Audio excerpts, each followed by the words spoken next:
Angle properties and types of angles.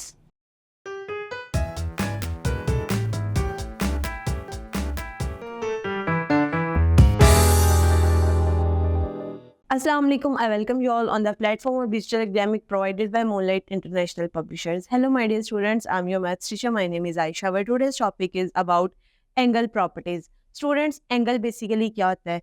उसकी properties जानने से पहले हम ये चीज देखेंगे. एंगल जब भी कोई दो लाइंस आपके पास इंटरसेक्ट होती हैं, just like this a line A and B, जब भी ये दोनों आपस में इंटरसेक्ट करेंगे खास पॉइंट पर आके, तो वो पॉइंट इनके दरमियान जितना गैप होगा in a circular motion or in a quadrant that makes an angle.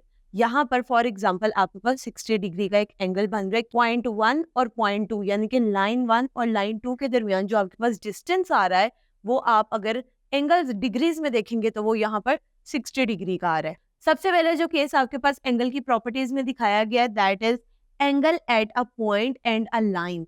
किसी एक लाइन पर या किसी एक खास पॉइंट पर आपके पास जो गिवन एंगल होता है वो किस तरह फाइंड आउट करते हैं. उसको जानने के लिए आपको ये जानना जरूरी है कि आपके पास किसी लाइन पर और किसी पॉइंट पर दो तरह के एंगल्स बन सकते हैं.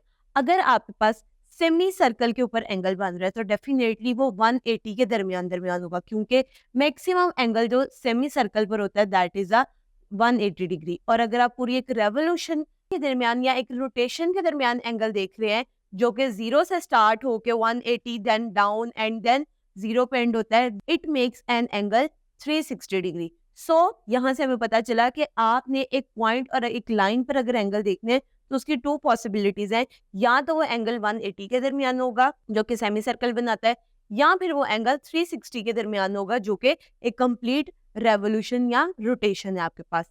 सो स्टूडेंट्स, इन केस अगर आपके पास वो एंगल 360 यानी कि पूरे रोटेशन का होता है, just like this an example आपको दिखाई गई है. वन एंगल आपको 120 का दिखाया है, वन एंगल 170 का दिखाया है और एंगल ए आपने फाइंड आउट करना है. स्टूडेंट्स, अगर मैं इन सब एंगल्स को आपस में जोड़ दूं तो ये एक कंप्लीट सर्कल आपके पास बनाते हैं. 120 plus A plus 170 they make 360 degree angle. So students, आप लोगों ने क्या करना है, सबसे पहले इसको लिखना है A plus 120 plus 170 is equals to 360. अब 120 और 360 को हम ऐड करेंगे तो हमारे पास आंसर आ जाएगा 290 और 290 को 360 में से जब माइनस करवाएंगे तो मेरे पास एक आंसर आ जाएगा 70 डिग्री. यानी कि इस पूरी कंप्लीट रेवोल्यूशन में अगर एक एंगल 120 डिग्री का है, एक एंगल 170 डिग्री का है, तो जो एंगल अननोन था वो कितने का था, वो 70 डिग्री का होगा. और जब हम इन तीनों को प्लस करेंगे तो डेफिनेटली हमारे पास आंसर क्या आएगा, at the end 360. Now students, we will discuss case 2. Case 2 की अगर हम बात करें तो केस 2 में वो कह रहे हैं angle form by intersecting lines, के आपके पास दो लाइंस इंटरसेक्ट हो रही हैं. कोई भी दो लाइंस वो एक दूसरे पे परपेंडिकुलर हो सकती हैं, वो एक दूसरे को कट कर सकती हैं, दे मे क्रॉस विद ईच अदर, कुछ इस तरह से. अगर इस तरह का एंगल आपके पास आता है, उस केस में जो आपके पास ऑपोजिट साइड्स ऑफ एंगल्स है, यानी कि एंगल ए और एंगल बी, ये दोनों आपके पास क्या होंगे, इक्वल होंगे. आपको इन दोनों में से भी कोई एक पता होगा तो आप दूसरा निकाल सकते हैं. और अगर आपको एंगल ए पता है और आपने एंगल ए के दूसरी तरफ का एंगल निकालना है तो आप क्या करेंगे, डेफिनेटली उस एंगल ए को 180 में से माइनस करेंगे तो दूसरी साइड का भी एंगल आपके पास आ जाएगा. इस तरह स्टूडेंट्स आप लोगों ने क्या करना है, इंटरसेक्टिंग लाइंस का एंगल फाइंड आउट करना है. सो इसको देखने के लिए अब हम टाइप्स ऑफ एंगल पढ़ेंगे. टाइप्स ऑफ एंगल हमारे पास चार है: corresponding angles, alternating angles, supplementary angles and complementary angles.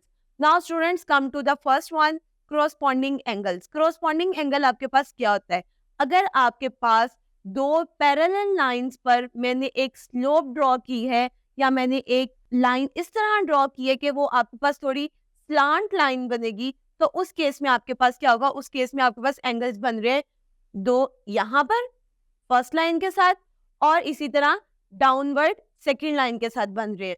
अब अगर मैं बात करूं इनमें से एंगल ए और एंगल बी, ये अभी मैं ऊपर पढ़ के आई हूँ कि इंटरसेक्टिंग लाइंस में जो ऑपोजिट एंगल्स हैं, ऑपोजिट एंगल्स को आप क्रॉसपॉन्डिंग एंगल्स भी कह सकते हैं. जो क्रॉसपॉन्डिंग एंगल्स हैं वो क्या है, equal.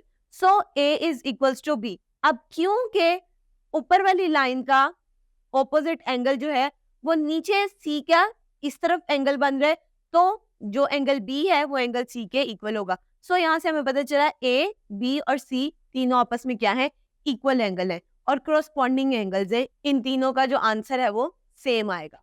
Now come to the other point, alternating angles. Alternating angles का क्या मतलब होता है कि आपके पास यहाँ पर इसी तरह लेट्स सपोज हमने दो लाइंस के ऊपर एक स्लैंट लाइन ड्रॉ की है, they and these line make an angles with each other. So यहाँ पर मेरे पास ऑपोजिट एंगल्स बन रहे हैं, जैसे ए बी, इसी तरह दूसरी तरफ भी ए बी बनेगा। Now come to the other line, second line line 2 पे अगर आए तो एंगल सी बनेगा। अब ये ऑल्टरनेट एंगल्स है जो एक दूसरे के ऑपोजिट एंगल्स है। ऑल्टरनेट एंगल्स भी आपके पास इक्वल होते हैं।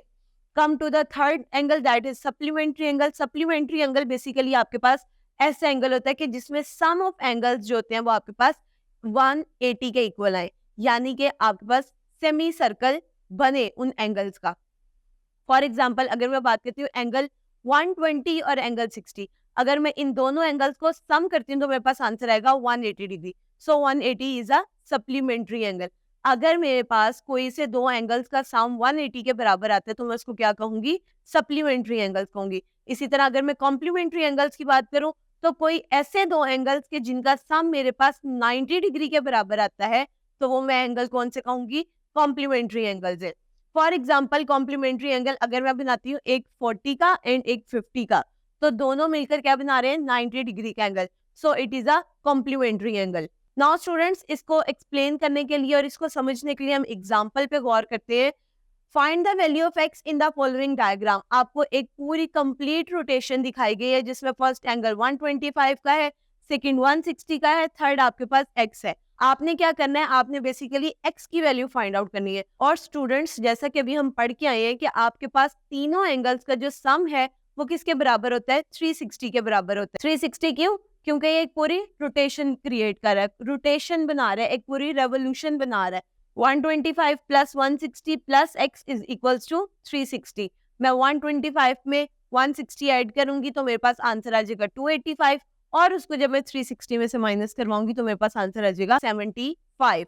सो x की वैल्यू मेरे पास क्या आ गई, 75 आ गई। और अपने क्वेश्चन को चेक करने के लिए अगर आप इन तीनों एंगल्स का सम लेंगे तो डेफिनेटली वो 360 के इक्वल होगा। अगर हम नेक्स्ट एग्जाम्पल की बात करें students, it is very tricky example. अब उन्होंने क्या, find the value of unknown angles using the properties of angles. अभी जो हमने दो प्रॉपर्टीज पढ़ी जिसमें हमने केसेस पढ़े थे, केस डिस्कस किए थे, आपने उन केसेस को यूज करते हुए अननोन एंगल्स फाइंड आउट करने हैं। अब यहाँ पर सबसे पहले उन्होंने आपको एंगल दिया 45 डिग्री और रिमेनिंग एंगल आर है, एस है, टी है, पी है और क्यू है। आपने ये फाइंड आउट करने। स्टूडेंट्स अगर मैं बात करूं 45 का ऑल्टरनेट एंगल वो कौन सा है, वो आर है definitely. So as R is alternate angle तो आपके पास आर किसके बराबर हो जाएगा, 45 डिग्री के इक्वल हो जाएगा। और क्योंकि आर, अब आर किसका और ऑल्टरनेट है, आर एस का ऑल्टरनेट है। So R is equals to S, तो एस मेरे पास क्या आ गया, 45 डिग्री आ गया। अब क्योंकि एस मेरे पास 45 है, एस का ऑल्टरनेट क्या है, एस का ऑल्टरनेट मेरे पास है पी। एस का ऑल्टरनेट मेरे पास है पी। अब मेरे पास एंगल पी क्या आएगा, डेफिनेटली वो भी 45 डिग्री आ जाएगा। अब मुझे क्या करना है, मुझे एंगल क्यू फाइंड आउट करना है। अब मैं क्या करूंगी, पी में कट, पी को 180 में से माइनस करवाऊंगी तो मेरे पास एंगल एस आ जाएगा। यानी कि मैं 180 में से 45 माइनस करवाऊंगी तो मेरे पास आंसर 135 आ जाएगा, विच मीन्स के एंगल क्यू आपके पास क्या है, 135 है। अब क्योंकि एंगल क्यू 135 है तो एंगल क्यू का ऑल्टरनेट एंगल कौन सा है, दैट इज एंगल टी। तो एंगल क्यू अगर 135 है तो एंगल टी भी मेरे पास कौन सा होगा, 135। So students it's a very easy example. आपने क्या किया, विदाउट सॉल्विंग और विदाउट एनी सोल्यूशन आप लोगों ने तमाम एंगल्स को फाइंड आउट कर लिया। सो स्टूडेंट्स ये थी हमारी आज की वीडियो। मैं उम्मीद करती हूँ आपको आज का लेसन समझ में आएगा। Stay tuned till next video. Allah हाफिज।